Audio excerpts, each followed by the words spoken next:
My screen is available.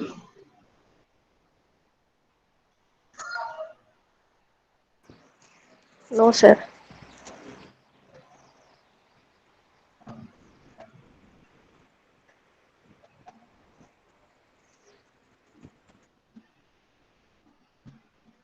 Okay, I'll stop sharing and sharing it again. Okay.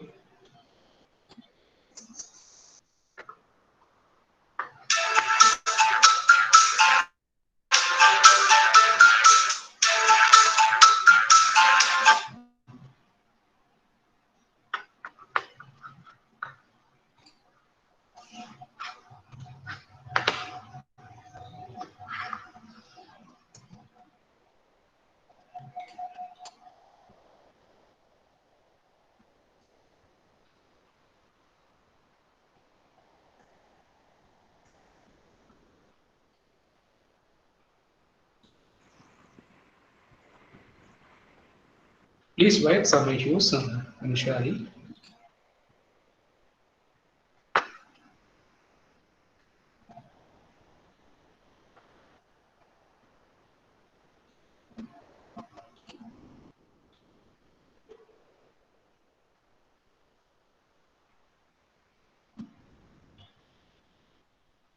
Is that coming right now? No, sir. It is not Hello. visible.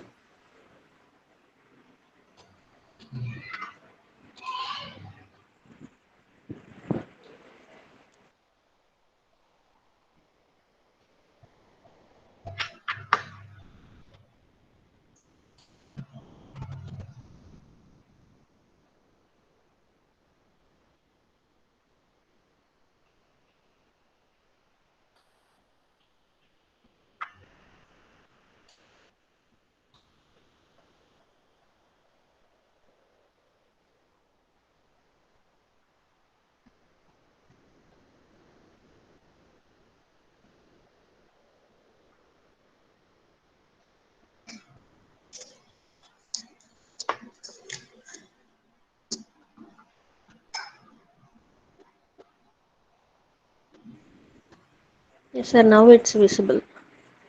Now it's visible. Okay. Yes. Okay. Then you can see my first slide, right? Yes, sir. Yeah. Okay. Then I will start my presentation. Okay, sir. So good morning to everyone. Today's my topic is principles and applications of photochemistry. In this presentation, I will present what are the basic principles of photochemistry. After that, I will discuss about some important applications of photochemistry right now, which is available in the market or day-to-day life. Okay. So first of all, what is photochemistry? Photochemistry is nothing but interaction of electromagnetic radiation with the matter, resulting in physical changes of that matter, otherwise any chemical changes in the matter. Okay? So how it is going to interact with the matter is, and what are the changes in the matter, whether it may be physical change or a chemical change, is called a photochemistry or photophysics. Mostly photochemistry and photophysics are in hand, it's hands in hand. It is not, there is no big difference between these two things. Okay. And what is, where the photochemistry, the photo word is coined from? The photo word is coined from a word of photon. So we have to see what is photon and what is related to light. Okay. A photon is nothing but a packet of energy with a particular wavelength of light. Okay. Albert Einstein have coined two equations, famous equations like E equal to mc squared and E equal to h nu. And in quantum chemistry, Professor Dee have equated these two equations by formulating, by equating these two relationships, and he has proposed a theory of relationship between mass and wavelength. Okay, therefore, there is a duality between the mass and wavelength of a particle with a subatomic mass. So any particle which have very less mass will have dual properties like wave characteristics as well as particle characteristics. Okay, with this relationship, a light wave can act as a particle also. At the same time, the particle can act as a wave also. We have already studied this basic properties using the equations in your experiments in your schools, like a splitting of a small split, the light will set away and it will widen the horizon. Okay, that is the properties of wave. At the same time, what is the example for a particle type of characteristics of photon is photoelectric cable. That's why Professor Albert Einstein had received Nobel Prize. Okay, so this is a basic experiment as well as theory for the photochemistry, and this is the reason for several applications right now we are using. Okay, and what are the interactions between the light and media? The light can interact with media in so many ways. One is reflection. Reflection is when the light is shined on a particular media, it can come towards, it can bounce back to you in the same direction. Okay, that is called the reflection. Scattering. It can be scattered in all the directions. That is scattering. Refraction. The light can change its path towards the media. Okay, when it trespasses the media, it can change its angle or pathway. That is called refraction. Or it can transmit the media. That is called transmission when the light is trespassing the media. Okay, and there are some other process called absorption.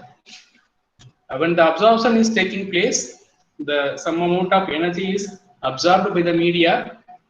Sometimes this absorbed energy can be re-emitted from the media itself by giving some light energy or heat energy, whatever it may be. Okay, that is called emission. Especially in this connection, we can see that all these processes are not going to alter your electronic structure or molecular structure of the property, the structure of the molecules which interacts with the light. But when the absorption and emission takes place, the electronic as well as molecular structure sometimes may change. Okay, that's why these two phenomena are important for photochemistry, and these two are the phenomenon which is giving basics for photochemistry. So what is the primary process of photochemistry? We can divide this photochemistry or photophysics into two ways. When the light is absorbed by a molecule or a media or a material, it can undergo various pathways, that is called dissociation, isomerization, rearrangement, and react with another molecule. These type of processes are photochemical processes, and at the same time it can re-emit the energy by radiative or non-radiative decay. If it is radiative decays, they are called fluorescence, phosphorescence, and sensitization type of reactions. Okay, these are photophysical pathways. So these are the two primary processes of photochemistry. So what is the visible light? These two things are the important examples for the photochemical processes and as well as physical processes. Okay. First of all, what we can say as electromagnetic radiation. Electromagnetic radiation is nothing but a radiation which can have electro radiation. Electronics waves and magnetic waves are perpendicular to each other with a high wavelength to the lower wavelength. Okay, so what is the spectrum? Spectrum is nothing but composition of various wavelengths of radiations. Okay, so in this radiations we can see only visible light of the spectrum. Okay, so the basic application of photochemistry is nothing but your eyes. So right now you are seeing my screen. You are seeing my screen with the help of photochemistry. Okay, so what will happen when you see this screen? Your screen will be absorbed by the lens in this eyes, and can be this image can be transmitted to the photoreceptor and the retinal pigment epithelium. Okay, so this will convert into the signals to your brain. Okay, we will see how it is converting in the next slide. And rainbow is another important physical process where the uh, composition of light can be separated out as an individual wavelength. Okay, this is a natural phenomenon. So why we are seeing in the visible range is a very important photochemistry. Okay, we all know that we have retinol, and retinol is a natural product which is responsible for our eye vision. Okay, so what is happening when the retinol is interacting with the light? There is a cis-trans isomerization. That's all. So when the cis-trans isomerization takes place, there will be so many rearrangements in between these two uh, structures, which is ranges from 149.5 kilojoules per mole to maximum of 299 kilojoules per mole, which is coming under 400 nanometer to 800 nanometer. Okay. Beyond that, there is no any transition for this molecule. That's why we are seeing visible light. Suppose if you have another one transition which can takes place in the 399 kilojoule per mole itself, our brain will have the capacity to sense near air itself. Okay, but this process will have this range from 149.5 kilojoule per mole to 299.0 kilojoule per mole. That's why we are having vision in the visible region itself only. Okay, so this is the important phenomenon of photochemistry, and we can see what are the basic principles of photochemistry. Up to now, we have seen what is photochemical processes and what is the interaction of light between matter. We can start with the basic laws of photochemistry, and the first law of photochemistry is coined by Caruthers and Tropez. From this law, the light must be observed by the chemical substance in order to go for a photochemical reactions or a photophysical processes. Okay, so we have seen in the previous slides, various processes are involving in the interaction between light, that is reflection, refraction, scattering, transmission. All these processes cannot involve in a photochemical reaction. Only absorption of light will takes place, will produce a photochemical reaction. Okay, and the second law is given by Einstein and Stark. A quantum of radiation absorbed by the molecule activates the molecule to a excited state. So the Einstein and Stark have told that the light absorbed by this medium, what is doing inside the medium? What is doing inside the molecule?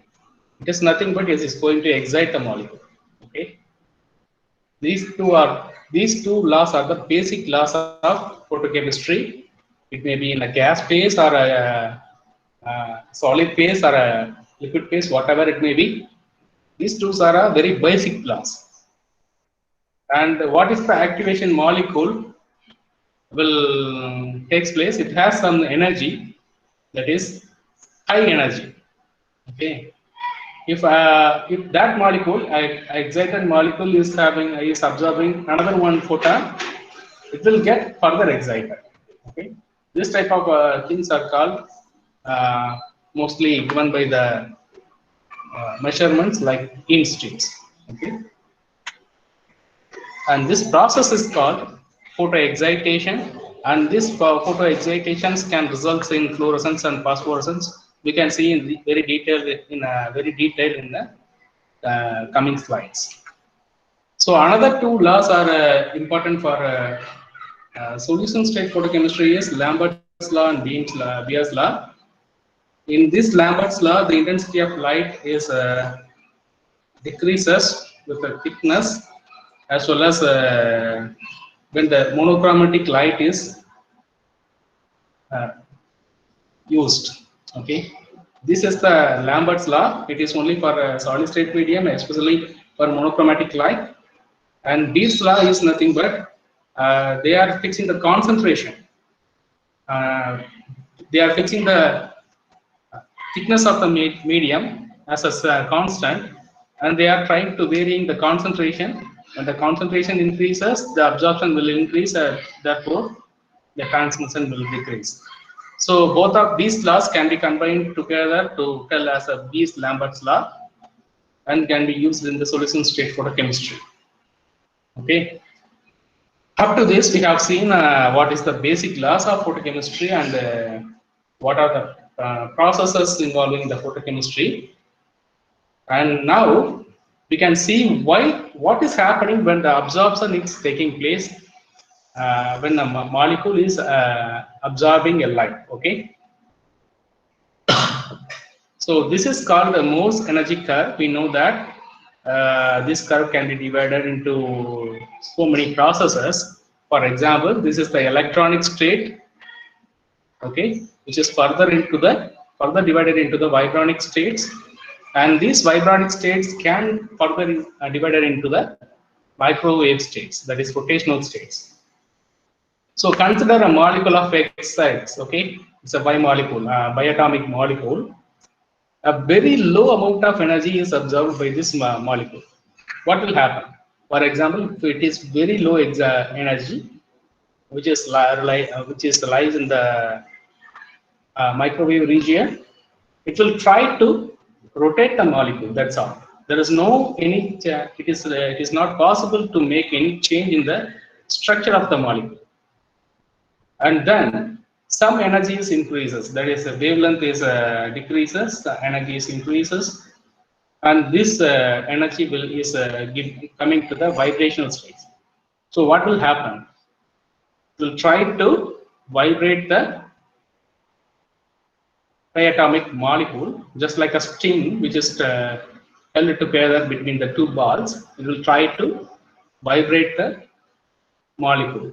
Okay, but the electronic structure is not going to disturb within this molecule, but at the same time, the internuclear distance can shuttle together. Okay, when you increase so much of amount of energy in the IR radiation, the vibration will take place. This R is nothing but the distance between these internuclear distance. Okay, when you increase the vibronic energy, so infrared energy, the stretching will become very high, and at some point the molecule will dissociate. Okay, this is happening when the IR radiation is increasing. Okay, at the same time, if you are coming to some more energetic waves like visible light compared to IR radiations, what will happen? The electronic excitation will take place. So the electrons shared between these two atoms in this bond will go to the excited state. But at the same time, when the excitation is taking place, there will be no any change in the atomic internuclear distance. This is called Born-Oppenheimer approximation. Therefore, there is no alteration in the bond distance. Then this cannot be considered as a bond breakage.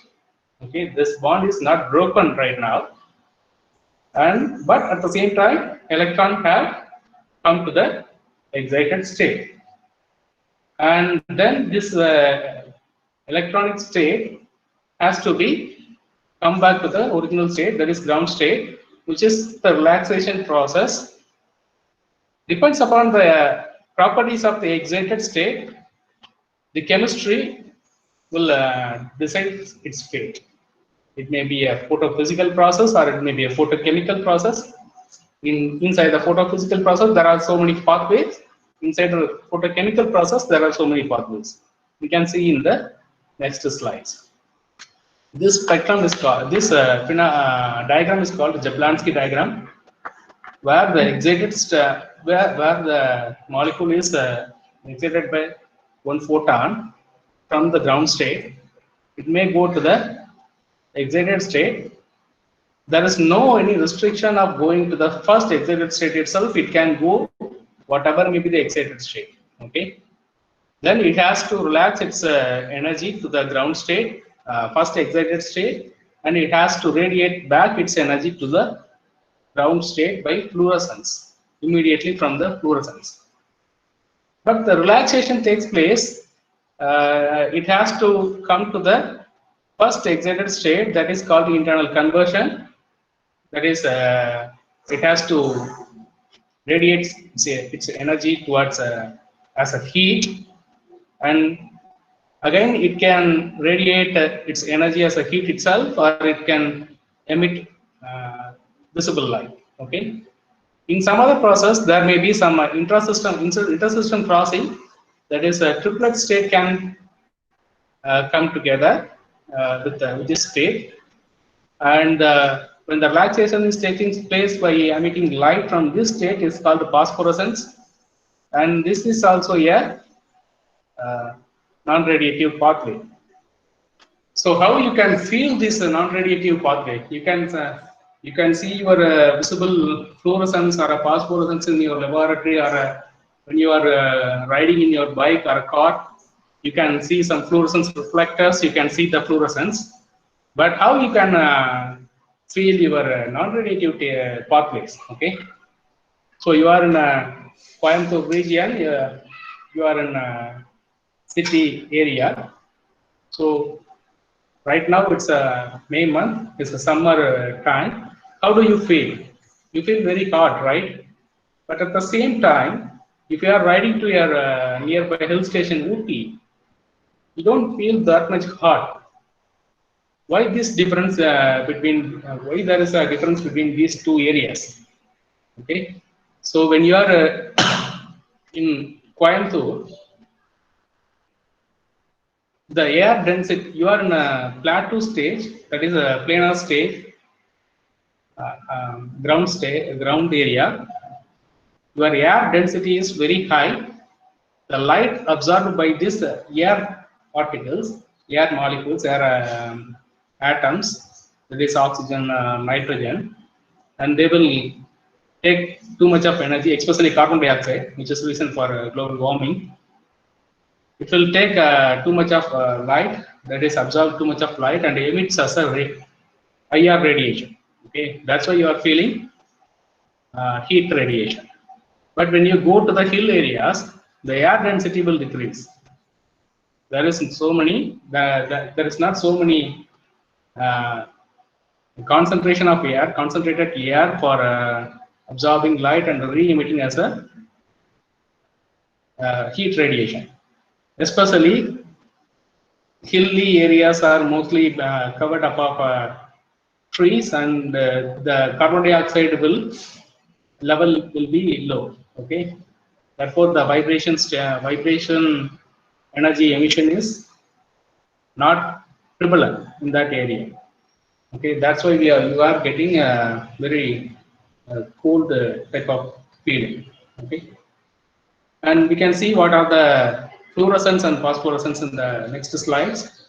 And when the light is getting absorption, the excitation is taking place. The time scale of this excitation is 10 power minus 15 seconds, which is a very minute time scale for a dissociation of a molecule.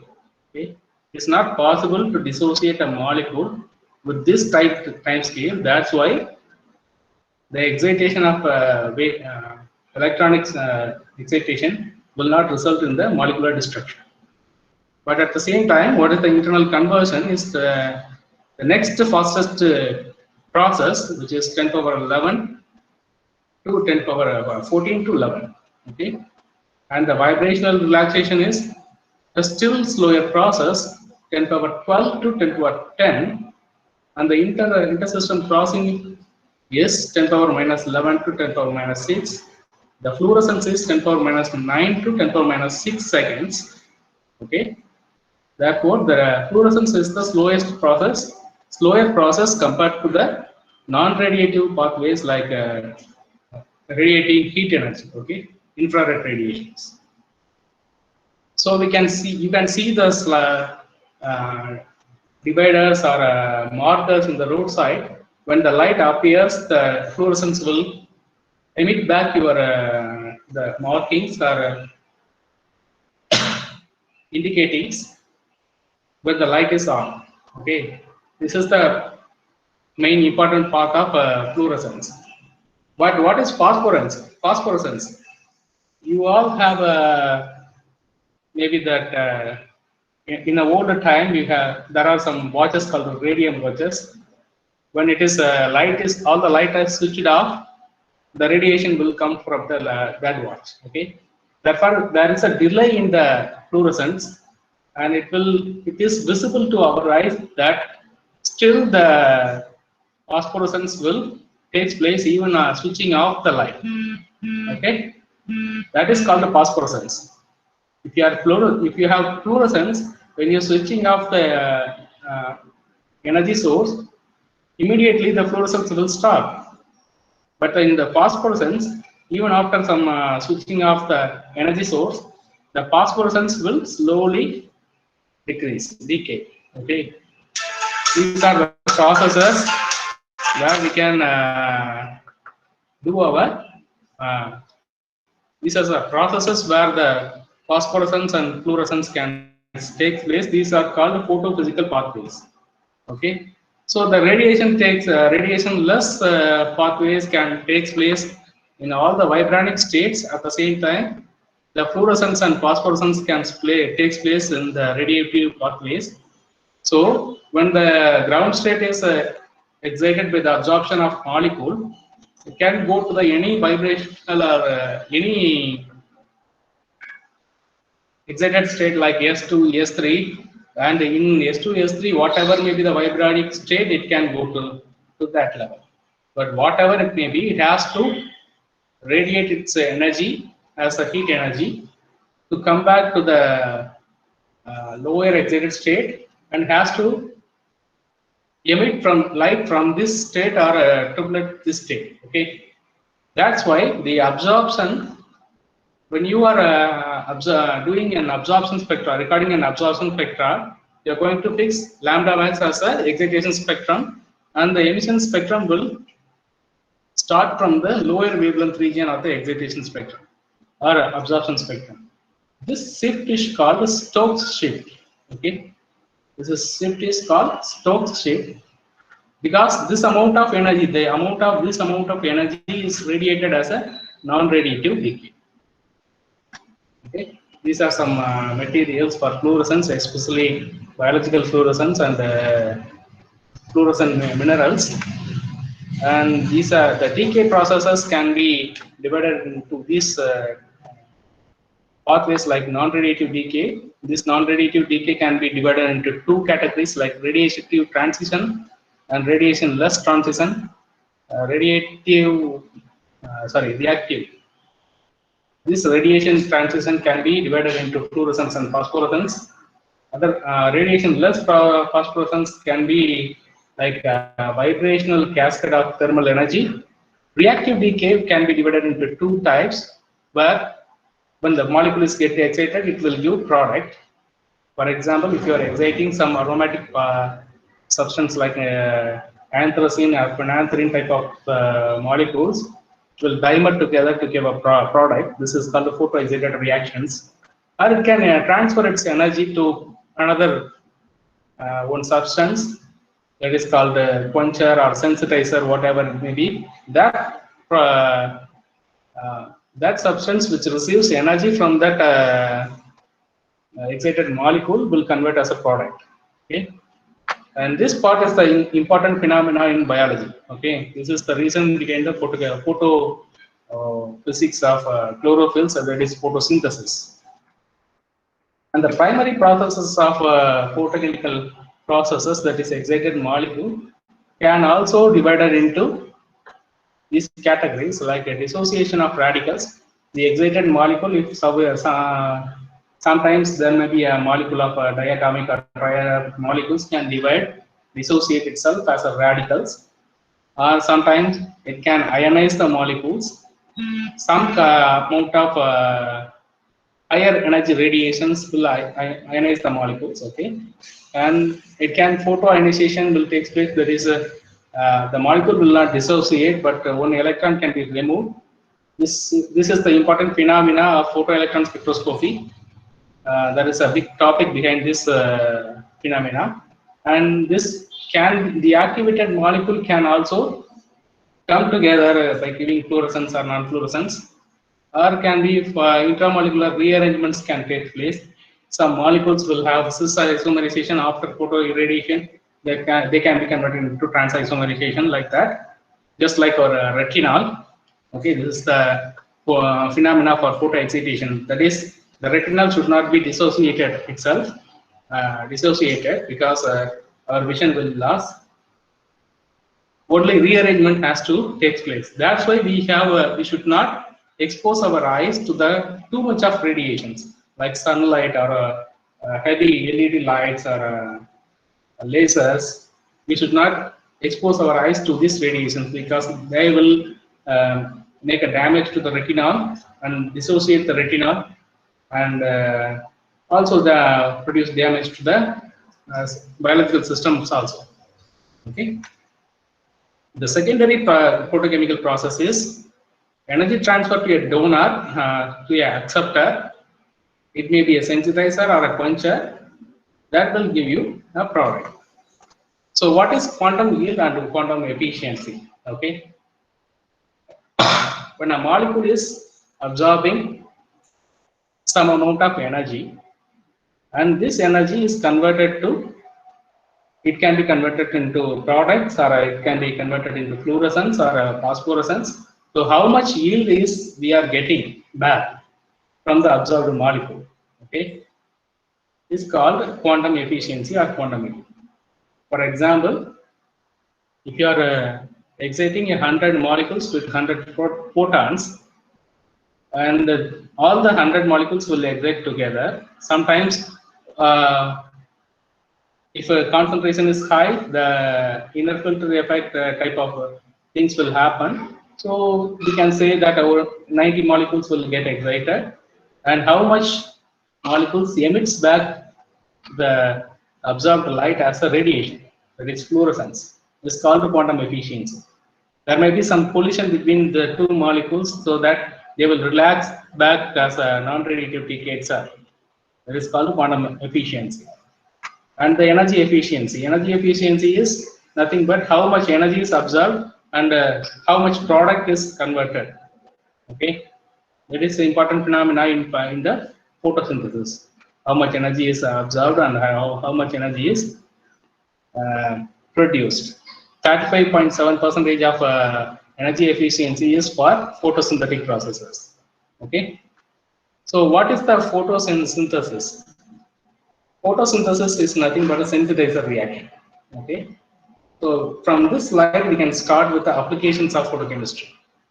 We can start with photosynthesis, which is a natural phenomena. Then what we can learn from this natural phenomena, and we can apply for our applications. Okay, in this photosynthesis we can have a chlorophyll molecule which absorbs energy and transfers its one electron to the nearby quinone unit. Okay, we can see these reactions in this slide. The photosystem is divided into two type of systems. One is photosystem 1 and another one is photosystem 2. Photosystem 1 and 2 are processing together Okay. Let's see how the electron is shuttling between these two systems. First, this photosystem 2 is getting excited, that is chlorophyll molecule is getting excited, and the excited chlorophyll will give an electron to the nearby pheophytin quencher.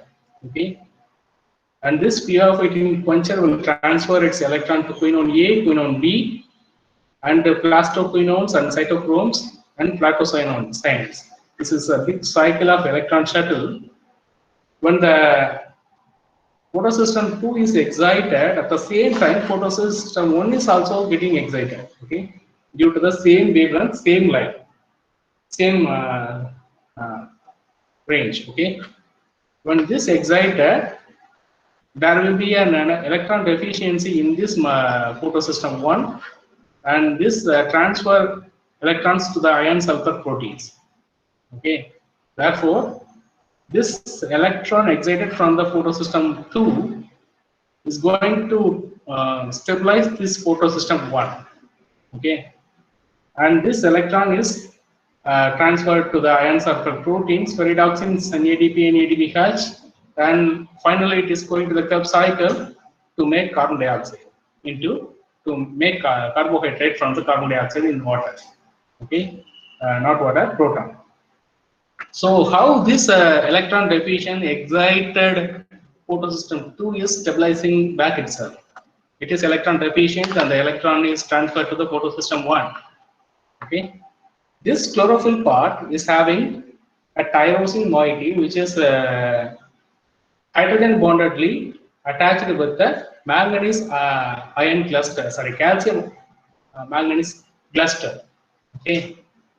When this cluster is receiving some water molecules, the energy deficient photosystem 1 will easily attract the tyrosine OH electron towards to the photosystem 2, and the tyrosine molecule will electron deficient tyrosine molecule will pulls one electron from the manganese calcium cluster, where where that system will disrupt, that is dissociate water into oxygen and hydrogen.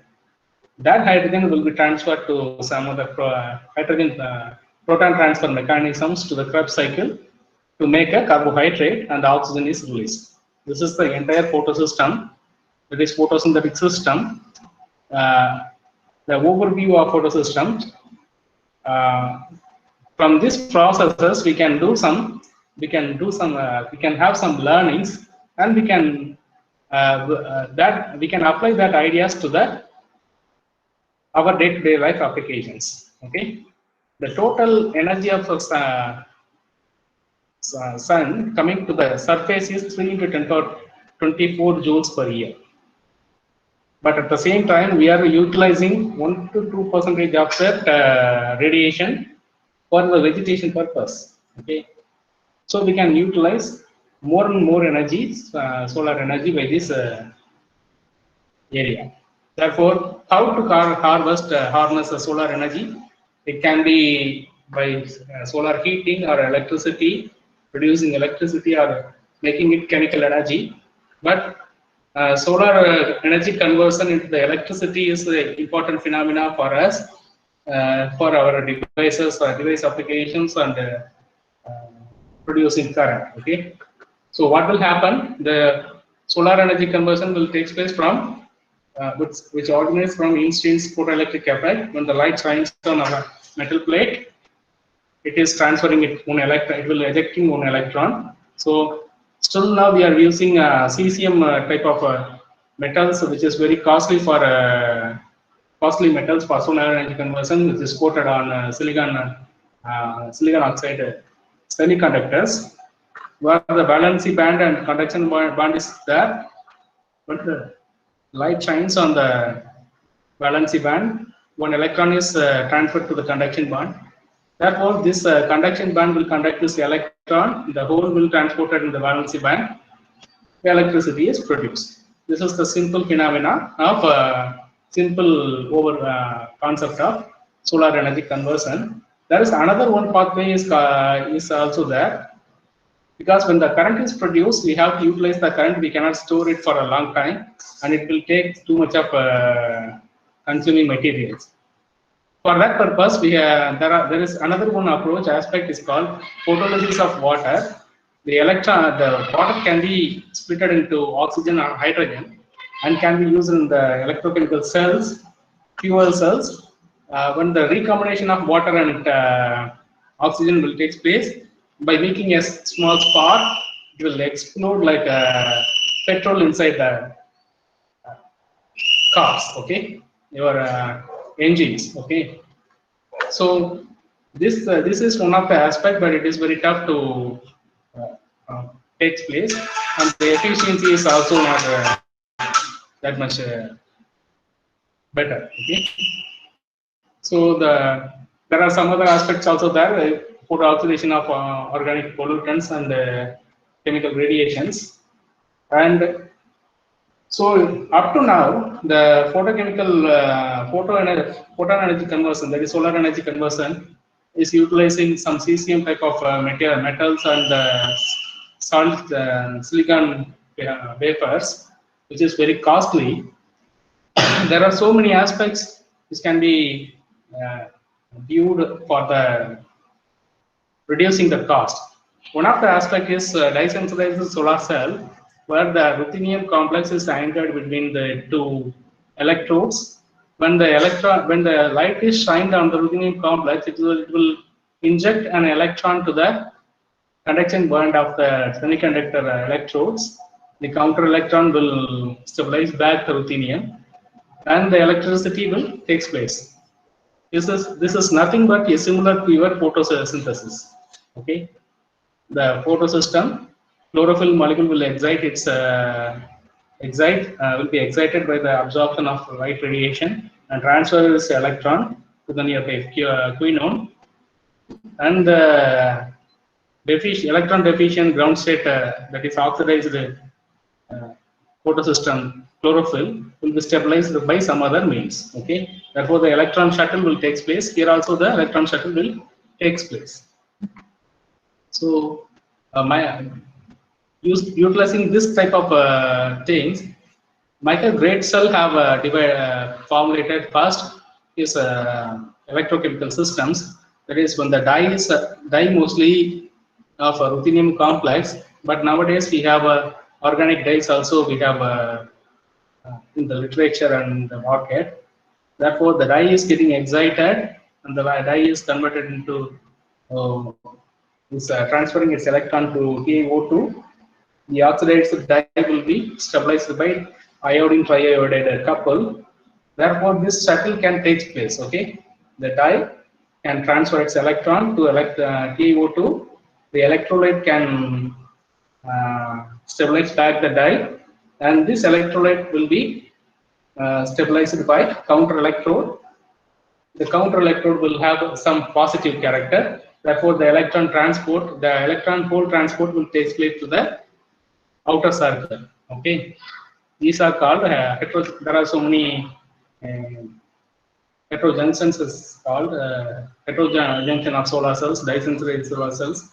There are so many things. Decentralized solar cells will have some electrolytes, but at the same time, heterojunction solar cells will have total solid materials, which can envisage more applications than the decentralized solar cells. And photodetectors and solar cells. Solar cells is nothing but when the light is shined on the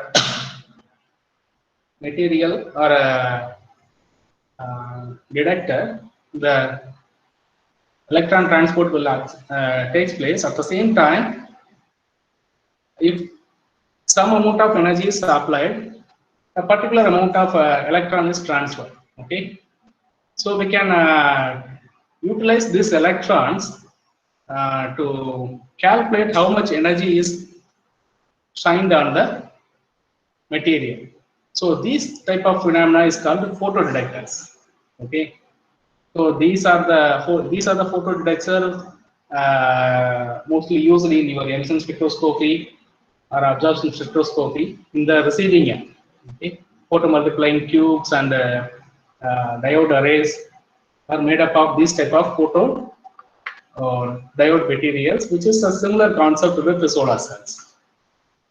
And the reverse process of photochemistry is we can see that light is getting absorbed and it can take place some chemical reactions or maybe some fluorescent phosphorescent process. If there is a process where the chemical reactions is taking place by giving energy, it may be energy may be given as a form of heat. For example, if you are diluting some glucose or some other materials, for example, if you are mixing some acid and base, immediately you can feel some heat in your hands. Okay, this is type of energy emission. If that emission is taking place in the visible region, that is called chemiluminescence. Okay, this type of luminescence can take place in the biological systems where they are called bioluminescence or chemiluminescence, whatever it may be coined. Okay, and there is also another one process when the electron is when a material is subjected to the electric field or electron transport, the emission of light can take place. Okay, this is called electroluminescence, electro or electrochemiluminescence, whatever it may be. Okay, so the materials will have some electron hole transport. When it is come together to stabilize by giving energy as a light or a radiation, that is called electroluminescence. And these are the applications for chemiluminescence. And these are the most of the applications of electroluminescence or OLEDs. Okay. So what is LED? You can see these type of bulbs and in all over the world you are utilizing this type of bulb everywhere, LEDs. Okay. So what is happening in the LEDs? So there is one anode and there is one cathode. You will have some type of material here. There is semiconductor diode. Here the epoxy lens, that is phosphor lens, will be there. So what is happening when the light is on? You can see the electronic anode and cathodes where the semiconductor materials is there. Maybe one semiconductor is positive or one is negative, that is PN junction. When this PN junction is happen, when you put on your electricity, that is voltage, when you apply the voltage, the accumulation of charge will happen.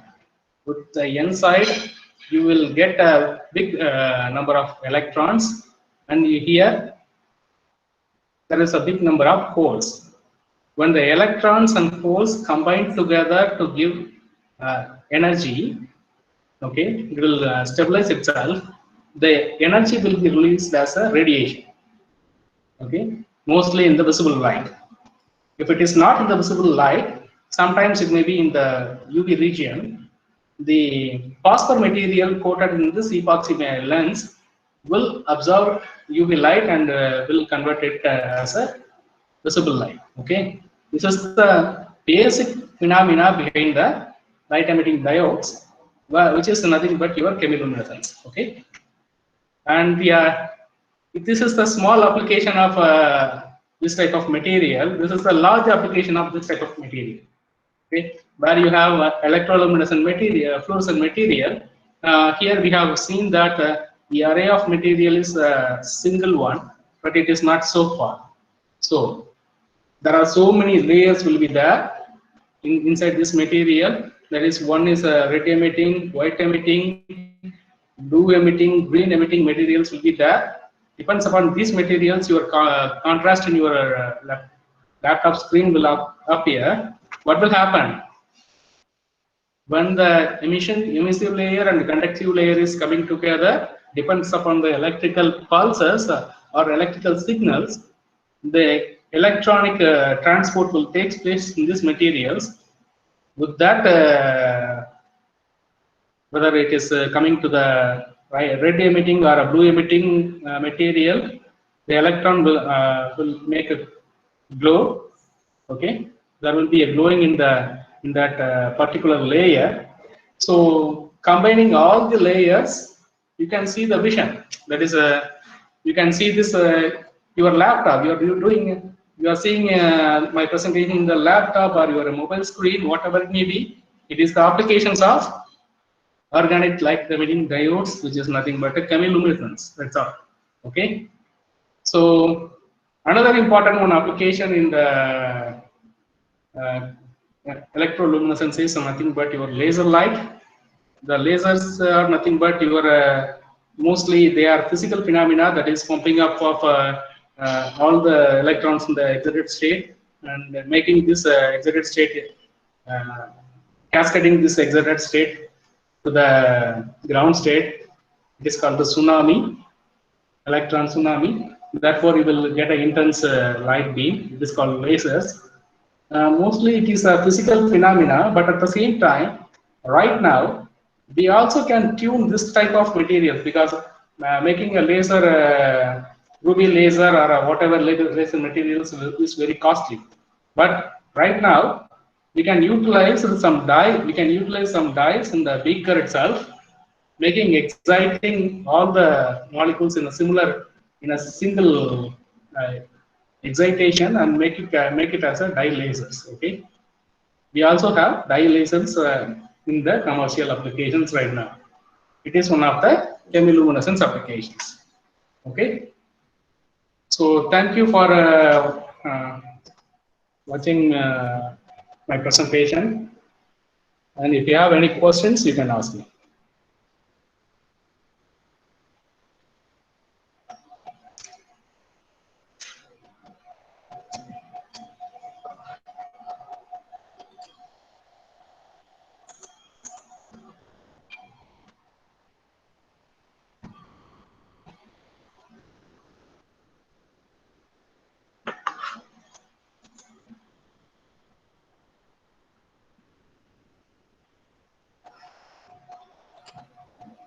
So people can ask questions to me.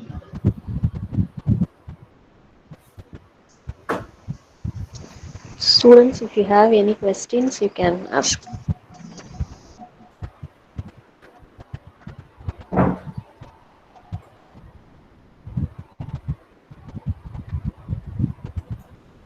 Kumaresan sir, good afternoon. Good afternoon. Dr. Swaminathan. Sir, hello sir. Very nice to see you. Yeah, thank you sir. Thank you sir. Hope everything fine. Yeah, sir. Yeah, it's fine. I have one clarification. Sir, tell me sir. Sir, the fire beast, the bio-photophysical process. Yes sir. Fire beast. Okay. Yeah. Minmini Puchi. Ama. So, what is the compounds? Are actually in literature they are telling 2 or 3 compounds. Yeah, they are luciferol type of compounds. Okay. Luciferol is mostly nothing but your phenolic type of compounds. That's all, sir. Okay. There will be some chemical reactions which takes place, some cis trans isomerization. Oh. At that time, the energy will emit. Any that bio process is copied. Yeah. Actually, the phenomena is taken as a photoluminescence for the LEDs and display devices, but not exactly copied. Because we have a photo system, we have learned that solar energy can be harvested, but you cannot. We have not used the same chlorophyll molecule. We are using ruthenium dyes or copper dyes or semiconductors. Like that, we are mostly the other substances which is commercially viable substances can be used. What is the link between liquid crystals and these compounds? Liquid crystals. Most of the liquid crystal compounds have working on application of pressure, and sometimes it may be done some electrical signals. Okay, they will make a cis trans isomerization by making some opaque structure, and the crystallinity will change. Oh, okay, okay. Okay, when the crystallinity is changing, some appearance will change. But Okay, here okay. it is not appearance; it is emitting light from the material. Okay, okay. Super. Thank you, Okay. sir. Thank you, sir. Thank you, thank you. Thank you, sir. Good morning, sir. I am Shiba Daniel Uh, from Holy Cross College, Nagarkoil. ah, Sir, for your lucid presentation. So I Thank you, have madam. a clarification. Is it Yes. possible to use ruthenium complexes for photo-oxidation of organic pollutants? Yes, madam. Sure. So maybe which complexes are used? It's like a photo degradation reaction, sir. Photodegradation reactions, it depends upon the which pollutant you are going to utilize. You have to take the UV and UV spectrum of that pollutant. Okay. Yes, sir. Then you have to uh, organize. That is, you have to uh, plan the ruthenium complex which can transfer its electron to that material. Okay, the energy gap should be matched. If it energy gap is matched, the electron transfer can take place, or electron pulling the electron from that material is also can take place. Then the compound will dissociate. Oh, okay, sir. Thank you, sir. One more So it question, sir. depends upon the pollution. Yes, sir. Which are the dyes, that is dyes used for producing lasers? It's normal dyes or There are some dyes called laser dyes itself. Exactly saying that rhodamine dyes and some other dyes are there. Rhodamine and some derivatives, saffronin dyes can be utilized. So particular dyes can be utilized for this chemical lasers. thank you, sir. Thank you, madam.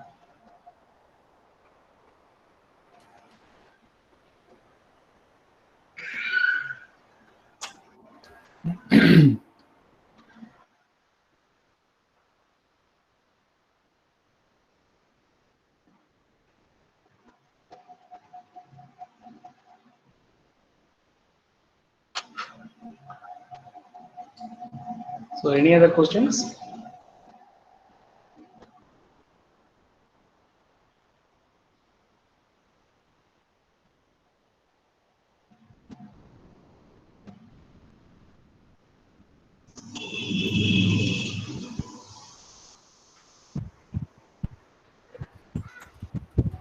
So if there is no any questions, Dr. Amudavali can. Thank you, sir. Thank you. Thank you, sir. Thank you for giving us a wonderful class in this session. Now I welcome Dr. Thank you, madam. Now I welcome Dr. A. Pushpavini ma'am, Assistant Professor of PG and Research Department of Chemistry, for introducing the second speaker, Dr. A. Murugadoss sir. Ma'am, please. Yeah, good morning to all. I extend a warm welcome to all. I find immense pleasure to introducing our Honorable Chief Guest, Dr. Armugham Murugadoss sir, who has been working as Assistant Professor, Head in Charge, the Department of Inorganic Chemistry from the University of Madras. He has completed his postgraduate from Madurai Kamaraj University and PhD from IIT Guwahati. He has done his postdoctoral fellow at the Institute of Molecular Science and also from Hebrew University of Jerusalem. He has worked as an experimental research officer in nanoscale physics laboratories, University of Birmingham, UK. He has served as assistant professor in National Center for Nanoscience and Nanotechnology from the University of Madras. He had sound in knowledge with various fields, particularly chemistry of metal nanoclusters and its applications in organic transformation reactions, metal oxide nanocomposites for environmental remediation, carbon supported metal clusters for fuel cell applications, and etc. He has also published more than 20 papers in international journals with high impact factor, and he has recently achieved the Young Scientist Research Award from the DST. I once again wholeheartedly welcome you, sir. So kindly please take over the session. Thank you. Thank you, one and all. So I take this opportunity to thank all organizer and also thank you for a nice introduction, Dr. Pushpaveni. Thank you, sir. Yes. So let us now move to my presentation. Let me share first the slide. I will check it. Maybe my connection may not good, but I will see that.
So I'm presenting my PPT slide. Is it visible to everyone? No, sir, it is not visible, sir. Yes, right.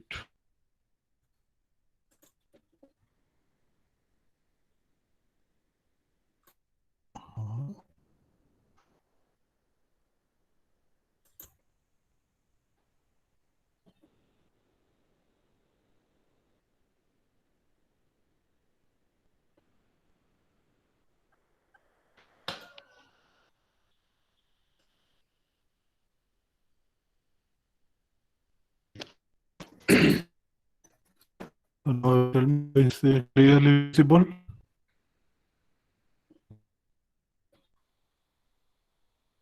No, okay.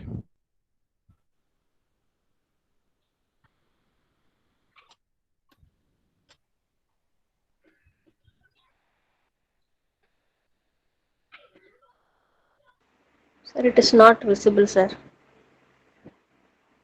Yes, yes. Wait.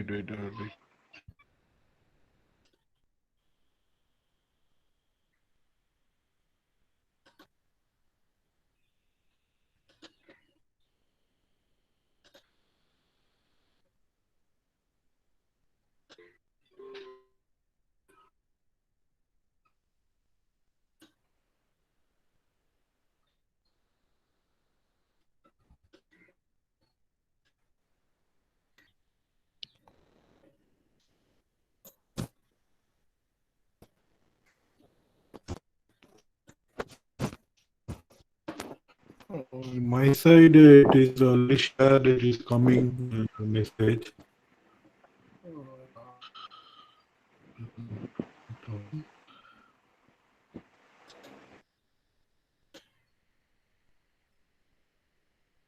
Straight.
Visible now?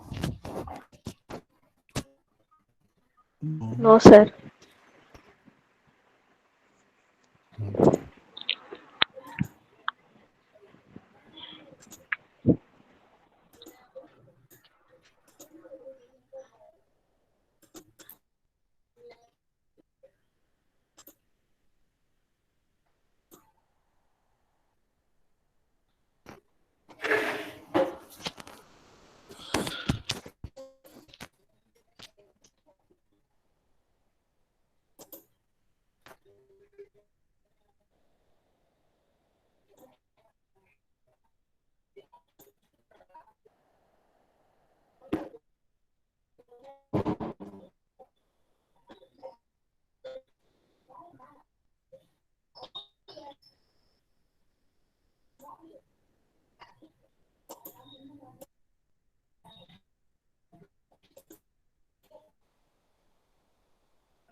Sir, share your entire Now, screen, sir. Then we can able to see the PPT, sir.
Sorry, Sir. my network connection very poor.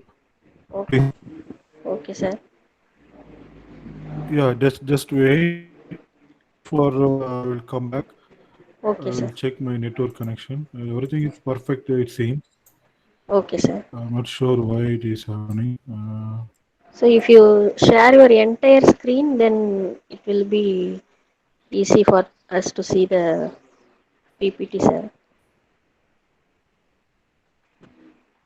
So now I share entire screen. Is it coming? No, sir. Wait for some more time. Okay, sir. Yeah, that is it. My it should that I have shared, but your side you can't see anything. Am I right? Yes, sir. We cannot see From your anything, side, sir. yes, that is a problem. It is like That's it. blank. Yeah, no, why it's here.